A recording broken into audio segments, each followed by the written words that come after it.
चुनावों में गिरता स्तर और वोटर्स को मूर्ख बनाने की होड़, ये एक दो ऐसे विषय हैं जो हर साल बढ़ रहे थे, लेकिन इस साल की जो लोकसभा चुनाव हमारे हो रहे हैं उसमें ये होड़ देखने वाली है। और एक समानांतर इनका अगर हम आपको दिखाएं कि कैसे कैसे कौन सी पार्टी कितनी होड़ में है और कितना ज़्यादा अपने वोटर को मूर्ख बनाना सोच रहे हैं कि ये संभव है और बना रहे हैं। आज इस विषय पे हम थिंक न्यूज़ में आपके सामने चर्चा लेकर आए हैं। तो सबसे पहले मैं आपको बताऊंगी कि चलिए हम एक मैनिफेस्टो लेते हैं कांग्रेस का। तो कांग्रेस के मैनिफेस्टो में बहुत से उन्होंने वायदे किए और वो वायदे सुनने में ऐसे लगता है कि अरे वाह बहुत बढ़िया है, लेकिन अब जब आप उनकी इकोनॉमिक्स करेंगे बैठ के तब आपको विश्वास नहीं होगा कि ऐसे कैसे कर सकते। एक वायदा है कि हर महिला को हम 1 लाख रुपए बिना किसी शर्त के देंगे। तो हमने अंदाज़ा लगाइए अपने मन में कि कितनी महिलाएं, वैसे तो हमारे पास 140 करोड़ लोगों में आधी आबादी महिलाओं की है, तो इस हिसाब से 70 करोड़ तो महिलाएं हो गई। 70 करोड़ महिलाओं को अगर आप दोगे और चलिए मान लीजिए इसमें से और 10-20% कम कर दें और 50 करोड़ महिलाओं को आप 1 लाख रुपया प्रति वर्ष दें।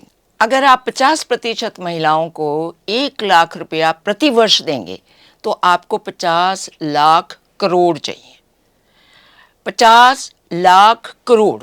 अब भारत के बजट पे एक नज़र डालिए। भारत के बजट में रेवेन्यू कलेक्शन, जिसमें सारा कुछ उनके जेब में डलता है टैक्स के ज़रिए, वो सिर्फ 28 लाख करोड़ है।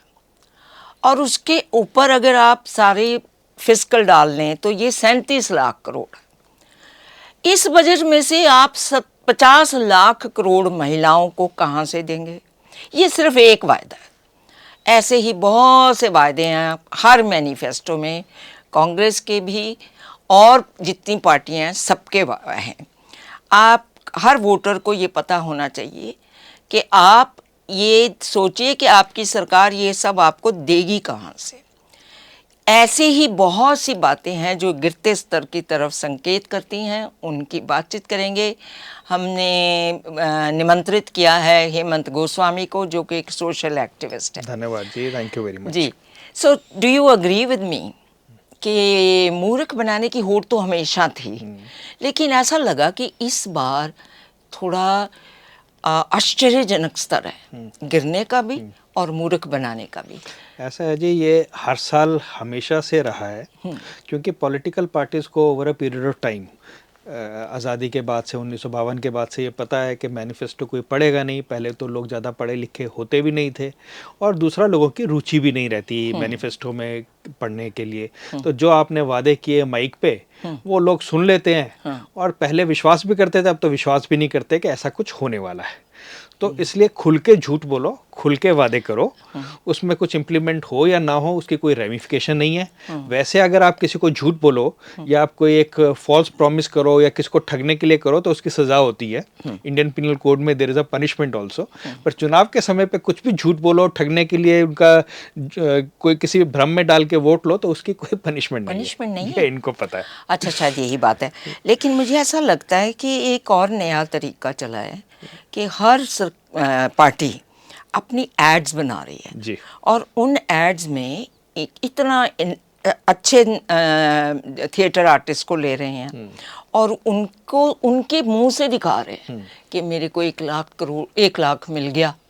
वो जो आप जिन एड्स की बात कर रहे हैं ये मेरे ख्याल से कांग्रेस की एड्स एक हैं। तो कांग्रेस से, ऐसी हर पार्टी की हैं। तो मैं जो ये ऐड देख रहा था वो तो एक फ्यूचरिस्टिक सिनेरियो दिखाने की कोशिश की है कि आने वाले समय में क्या होगा। आपने ठीक बताया, जैसे 1 लाख रुपए प्रति महिला को देने का इन्होंने वादा किया। टीवी एड्स में 1 लाख रुपए प्रति महिला का वादा कर रहे हैं। अपने भाषणों में भी 1 लाख रुपए हर महिला को हर साल देने का कांग्रेस वादा कर रही है। जब मैंने इनका मैनिफेस्टो देखा तो मैनिफेस्टो में भी अनकंडीशनल 1 लाख रुपया, पर वो एक महिला से वो प्रति परिवार चले गया। हाँ। तो मैनिफेस्टो, टीवी एड और उनके भाषण में पहली विरोधाभास आ गया। हाँ, वो एक महिला को मिलेगा ना कि पूरे परिवार को, पर पूरे परिवार पे लागू हो गया। ये तीनों सिर्फ कांग्रेस के अंदर ही, भाषण में कुछ और है, टीवी एड में कुछ और है, मैनिफेस्टो में कुछ और है।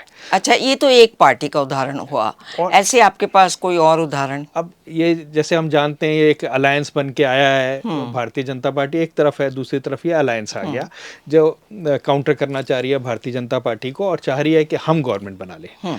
तो आप ये सोचें कि इनके जितने घटक दल हैं उनका भी manifesto similar on the same lines होना चाहिए। पर जैसे हम इसी को एग्जांपल ले लेते हैं, महिलाओं को जो आप भत्ता देने की बात कर रहे हैं किसी भी तरह से, अगर आप तृणमूल कांग्रेस का आप देखें, तृणमूल भी इन्हीं का पार्ट है। हाँ। तो अगर आप तृणमूल को देखें तो तृणमूल जो है वो 1,000 रुपये को 2,000 रुपये देने को तैयार है प्रति महिला। समाजवादी पार्टी 60,000 रुपये देने के लिए की बात करती है। डीएमके जो है वो 24,000 रुपये देने की बात करती है, या समथिंग लाइक दैट।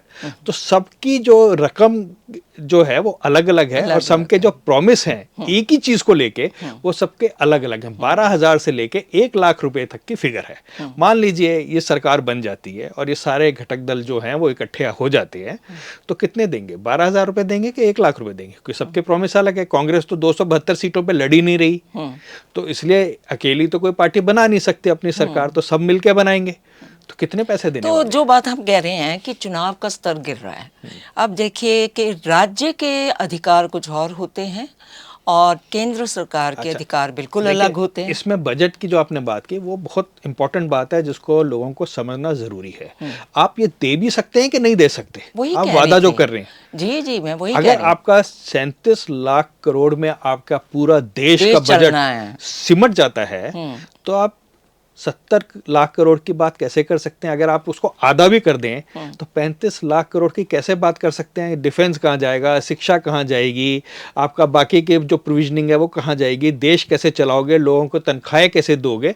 तो ये सब चीजें अपने में विरोधाभासी है। लोगों को ये समझ नहीं आता। लोग बोलते हैं अरे हमें 1,00,000 करोड़ मिलेगा, और आप टीवी में ऐड दिखाते हैं तो most of the people they don't understand. वो उस बहुत सारे लोग हमारे देश में 50% के लिए आप कह सकते हैं जो उस एजुकेशनल लेवल या इंटेलेक्चुअल स्तर से नीचे आते हैं, जो बोली हुई बात है और बड़े विश्वास के साथ बोली हुई बात है उस पर विश्वास करना शुरू कर देते हैं, और उनको लगता है हमें मिलना शुरू हो जाएगा। पर ऐसा हो नहीं। एक और सवाल कि बीजेपी के मैनिफेस्टो में भी कोई झूठा वायदा है? देखिए, बीजेपी का मैनिफेस्टो मैंने पूरा पढ़ा, अच्छी तरह से पढ़ा, तो उसमें जो फ्रीबीज तो बिल्कुल भी नहीं है। सिर्फ 3 चीजें उसमें फ्रीबीज के नाम पे आप बोल सकते हो। एक तो राशन है, तो जो राशन है उसका 5 साल का एस्टिमेट जो है वो है 15 लाख करोड़ का, 12 से 15 लाख करोड़ का करीब है, तकरीबन 2.5 लाख 12 से 15,000 करोड़ का है, और 2,500 करोड़ रुपए सालाना उसकी एक बजटिंग के करीब की गई है अगले 5 सालों के लिए। तो 2,500 करोड़ का एक ये है जी। दूसरा जो है, एक इसको आप फ्रीबी कहें या जो भी है, जो स्वास्थ्य योजना है, तो उसमें 5 लाख का बीमा जो है या 5 लाख का जो हेल्थ कवर है वो उसमें इंक्लूडेड है। और पर कांग्रेस ने 25 लाख का किया। जी जी, मैं उस पर आता हूँ, पर मैं ये बताऊँ, और वो भी जो है वो चल रहा है पिछले, क्योंकि 8-9 सालों से चल रहा है, तो हमें उसका पता है उसकी फाइनेंशियल इम्प्लीकेशन क्या है। तकरीबन 5,000 करोड़ के करीब है, 23 लाख लोग जो हैं सालाना हॉस्पिटलाइज होते हैं, तो उसके हिसाब से हमें उसकी फाइनेंशियल इम्प्लीकेशन प्रयोग रहा। जी जी। तीसरा जो है वो इन्होंने बोला है कि सोलर के माध्यम से अगर आप अपने छत पे सोलर लगाएंगे तो बिजली मुफ्त होगी। बिजली मुफ्त नहीं होगी, अगर आप सोलर पैनल्स लगाएंगे तो पीएम योजना में वो आपको मिलेंगे, सब्सिडाइज मिलेंगे कि जो भी योजना होगी उस हिसाब से, और आपको फिर बिजली आपको मुफ्त मिलेगी क्योंकि आप खुद प्रोड्यूस करेंगे इलेक्ट्रिसिटी। तो ये 3 ही हैं जिनके कुछ फाइनेंशियल इम्प्लीकेशन तो नहीं कह सकते आप, फ्रीबीज इसको नहीं कह सकते, सिवाय इसमें राशन के, जिसका कोई आपका 2,500 करोड़ सालाना का आपका एनुअल एक्सपेंडिचर होगा। लेकिन मुझे याद है कि बहुत से इकोनॉमिस्ट ने कहा था कि गरीबों को गरीबी की रेखा से आप तभी उठा पाओगे, मैं विश्व स्तरीय एंड भारतीय स्तरीय अर्थशास्त्रियों ने कहा था कि जब तक आप गरीबों की जेब में पैसा नहीं डालेंगे तो वो गरीबी की रेखा के नीचे ही रहेंगे।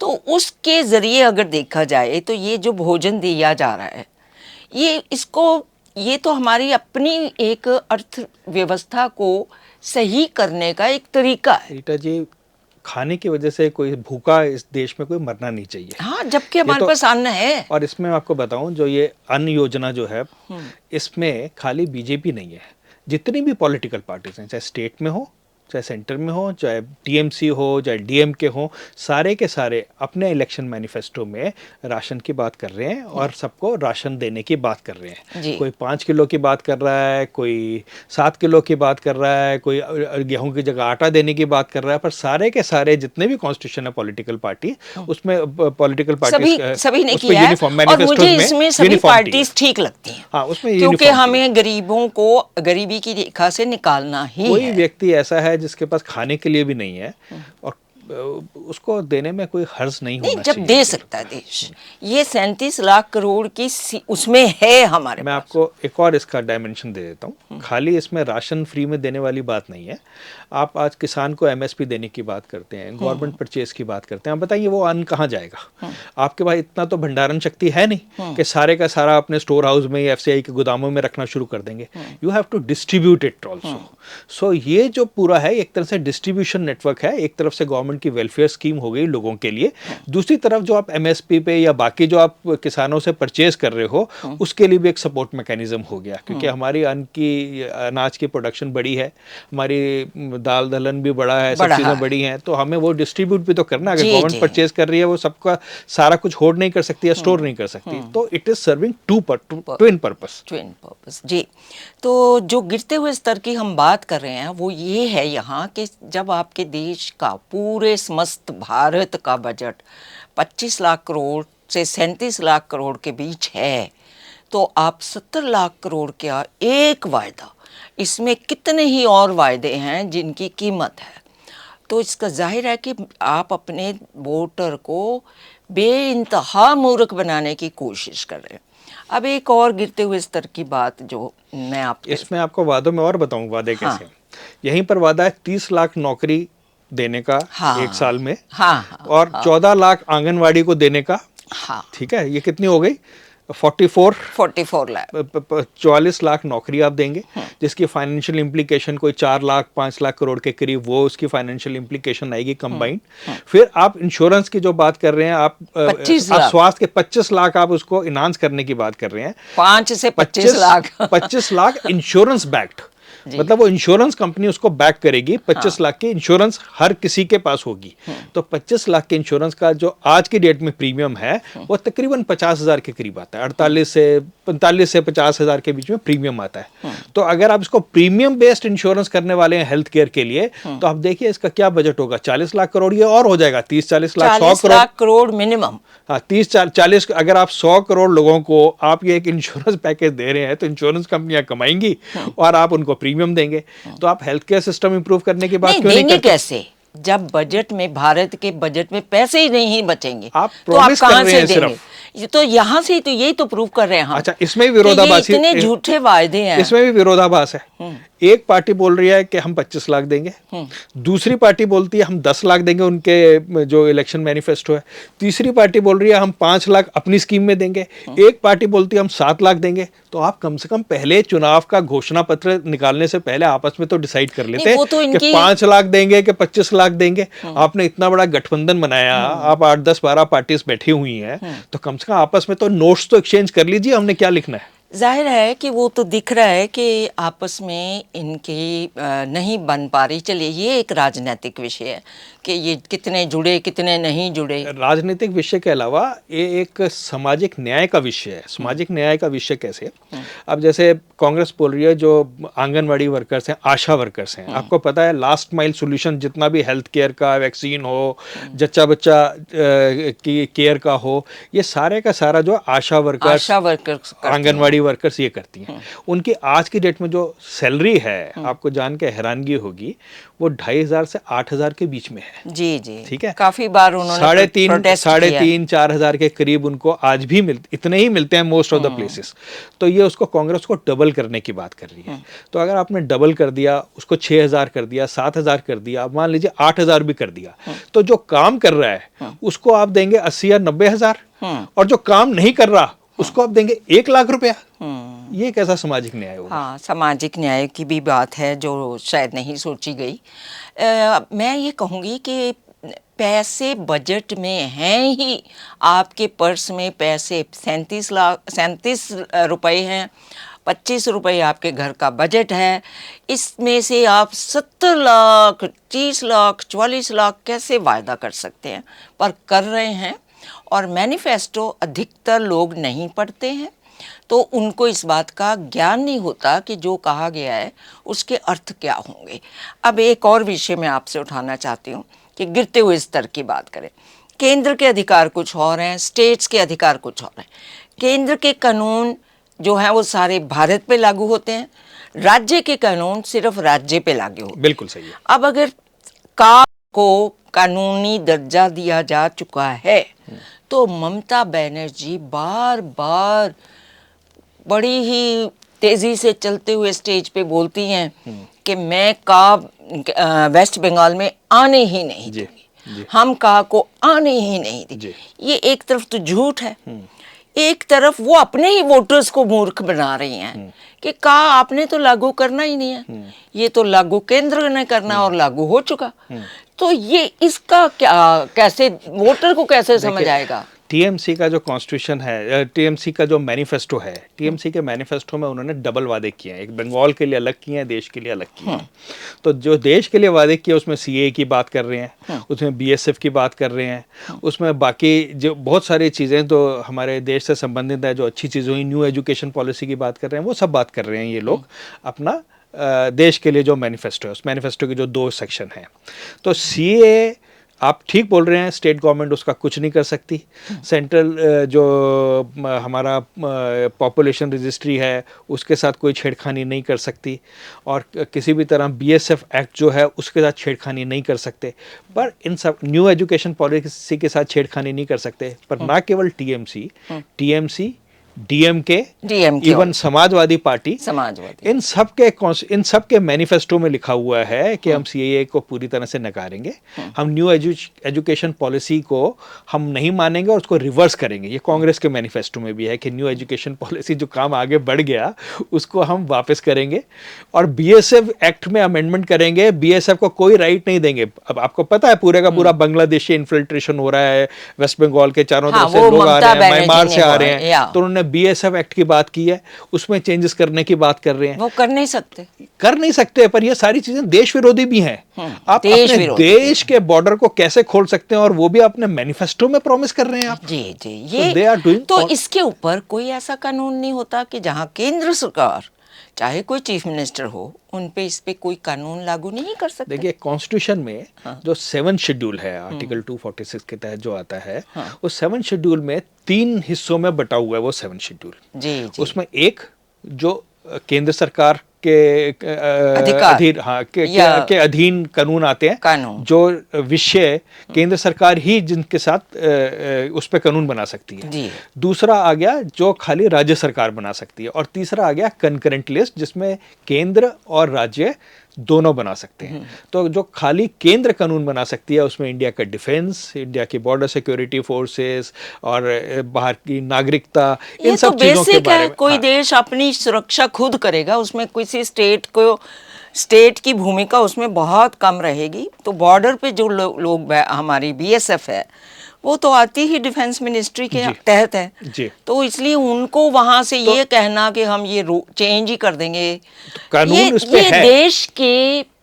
ये देशद्रोह जैसा है। बिल्कुल सही। तो अगर देशद्रोह का तो कानून है ना, देशद्रोह का कानून है, पर हमने उसमें बदलाव किए हैं। हम नहीं चाहते कि हमारे लोग जो अब झूठे वादों पे कोई कानून नहीं है, पर देशद्रोह में हमने बदलाव किया। जब तक आर्म्ड रेबेलियन नहीं होगी तब तक देशद्रोह का कानून उस पर नहीं लगना चाहिए करके ऐसे बीजेपी ने कहा है। ये बातें तो बहुत ही एक अच्छे नागरिक के लिए दुखदायी बात है। बिल्कुल जी। कि एक ममता बनर्जी जैसी जब ये आई थी, नहीं खाली ममता नहीं है, डीएमके का भी आप देखेंगे मैनिफेस्टो, उनके मैनिफेस्टो में भी यही है। और बहुत सी कुछ छोटी छोटी पार्टीज हैं जो नॉर्थ ईस्ट में हैं, उनके भी कॉन्स्टिट्यूशन में, उनके भी मैनिफेस्टो में ऐसी ही चीजें लिखी हुई हैं। और कांग्रेस ने भी अपने जो मैनिफेस्टो निकाला है उसमें न्यू एजुकेशन पॉलिसी को रिवर्स करने के लिए, सीए को खत्म करने के लिए, उन्होंने भी ये सब बातें बोली। हाँ, मैं वही सोच रही थी कि गिरते हुए स्तर के संकेत तो सिर्फ बड़ी इसमें दूर। एक इंटरेस्टिंग बात है, सब अपने मंचों से बोल रहे हैं हम 370 को वापस कर देंगे, हम ये करेंगे, पर किसी के भी मैंने मैनिफेस्टो में देखा नहीं है कि 370 को रिवर्स करने की किसी ने बात हाँ, की वो हो। सही कह रहे हैं आप कि उनके मैनिफेस्टो में तो ये दे आर इसकी प्लेइंग टू द गैलरीज, हाँ। पर उनकी हिम्मत नहीं हुई। चुभ अच्छा, रहा है। अल्पसंख्यकों को रिलीजन के बेसिस पे रिजर्वेशन देने की बात अलग अलग पार्टीज के मैनिफेस्टो में इन हिडन तरीके से है, डीएमके में एक हिडन तरीके से है। क्या? ये अल्पसंख्यकों को, इनको माइनॉरिटी को जो रिलीजन बेस्ड है बेसिकली, उनको रिजर्वेशन देने के बारे में टीएमसी के कॉन्स्टिट्यूशन में in a very hidden form, covert form उसमें भी दिया गया है, क्योंकि ये अब नया एक रूट ढूंढने की कोशिश कर रहे हैं कि उनको डिक्लेयर कर दिया जाए किसी और कास्ट में और उसमें डाल दिया जाए। हाँ। और जैसा केरला ने किया। उसके लिए एक अलग एक्ट लाने की कांग्रेस बात कर रही है, तो कि एक छात्र के नाम पे उसको एक्ट को रख के उन्होंने अपने मैनिफेस्टो में डाला हुआ है कि हम वो एक्ट एक लेके आएंगे जिसमें आप दलित। वेम्यूला की बात कर रहे हैं। बिल्कुल, पर वो तो प्रूव हो गया कि वो ऐसी था ही हाँ, नहीं। पर मैनिफेस्टो में डाला हुआ है इन्होंने। हाँ, कह रहा हूँ वेम्यूला एक्ट करने लेके की आएंगे बात। हम। तो आरक्षण को लेकर जो इतनी राष्ट्रीय स्तर पर बहस हो रही है, हर पार्टी कह रही है कि पर लेकिन जो कह रहे हैं वो सब झूठ है। आप इसके ऊपर जरा मेरे दर्शकों को ये बताएं कि आरक्षण को लेकर मौजूदा स्थिति क्या है और ये लोग क्या कह रहे हैं। देखिए, मैनिफेस्टो में सब पार्टी के अलग अलग आरक्षण के प्रॉमिस किए गए हैं। इसमें जो सबसे बड़ा प्रॉमिस किया है वो कांग्रेस ने किया है कि 50% नौकरियां हम महिलाओं के लिए रिजर्व करेंगे जी। अब मान लीजिए 50, जो अगर कांग्रेस सच्ची में पावर में आ जाए और वो इसको इम्प्लीमेंट करने पे आ जाए, तो 50% वो नौकरियां महिलाओं के लिए रिजर्व कर देंगे। बाकी कितनी आपके पास है?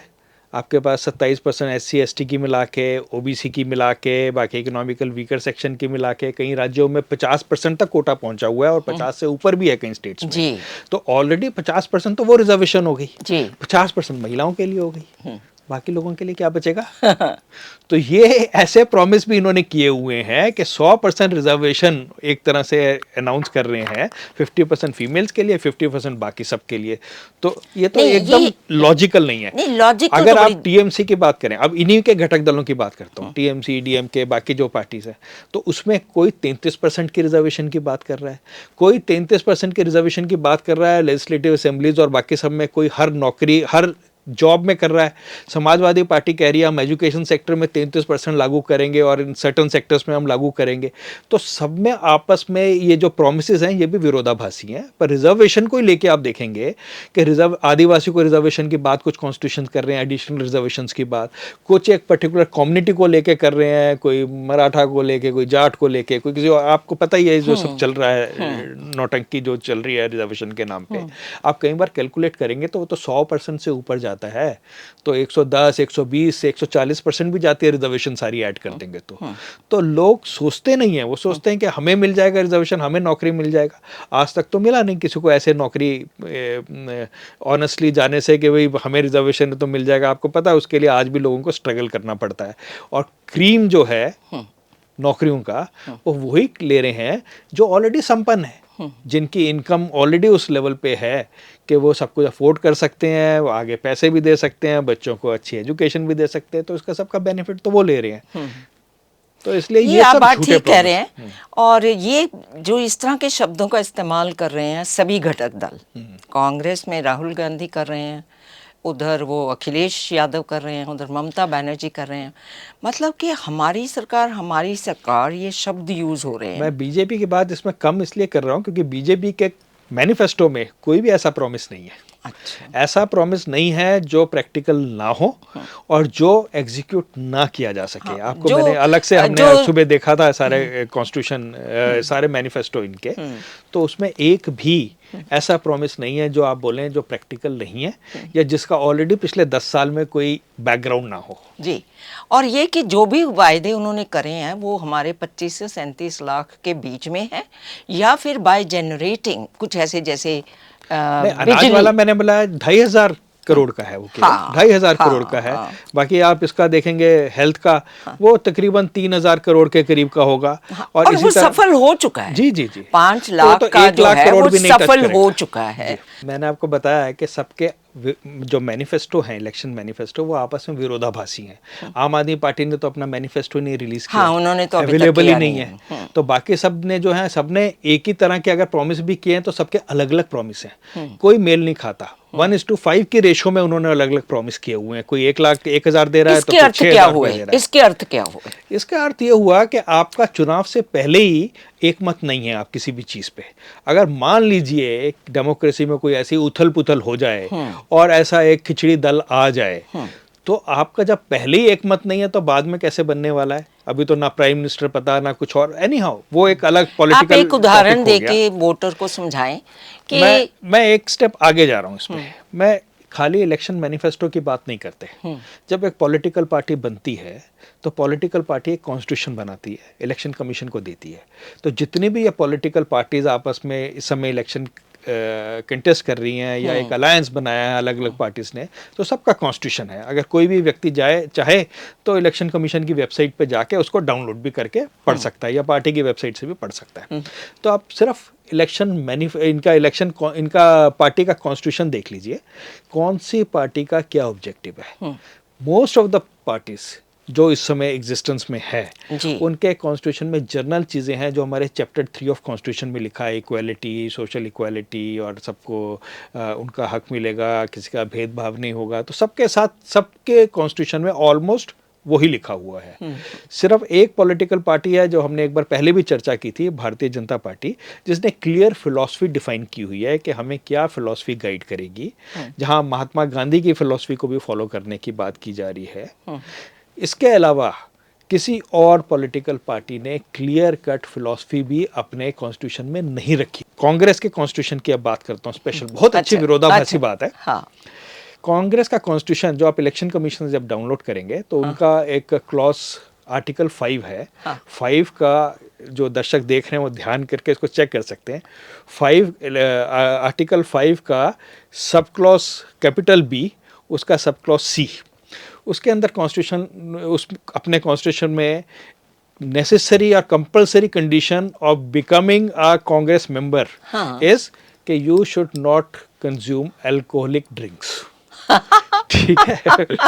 अब जो नया कॉन्स्टिट्यूशन इन्होंने अपनी पार्टी में डाला है, अपने कांग्रेस की वेबसाइट पे डाला है, उसमें उन्होंने अल्कोहल को साइड लाइन करके उन्होंने लिखा है साइकोट्रोपिक सब्सटेंस एंड इंटॉक्सिकेंट्स। अच्छा। हालांकि मेंबरशिप फॉर्म जो भरने का उन्होंने एक एनेक्सर लगाया हुआ है, उसमें लिखा है I hear bye declare that I do not consume any kind of drugs और अल्कोहलिक ड्रिंक्स। अच्छा। ऐसा करके, ऐसा विरोधाभासी, जो हमें पता है कि कांग्रेस के कितने लोग जो हैं वो कांग्रेस या किसी भी दल के अल्कोहल की समस्या कहाँ है। तो जब आप अपना कॉन्स्टिट्यूशन ही फॉलो करने को तैयार नहीं हो, अपनी मेंबरशिप की रिक्वायरमेंट भी पूरी करने को नहीं तैयार, और लोग उसको पढ़ते भी नहीं है।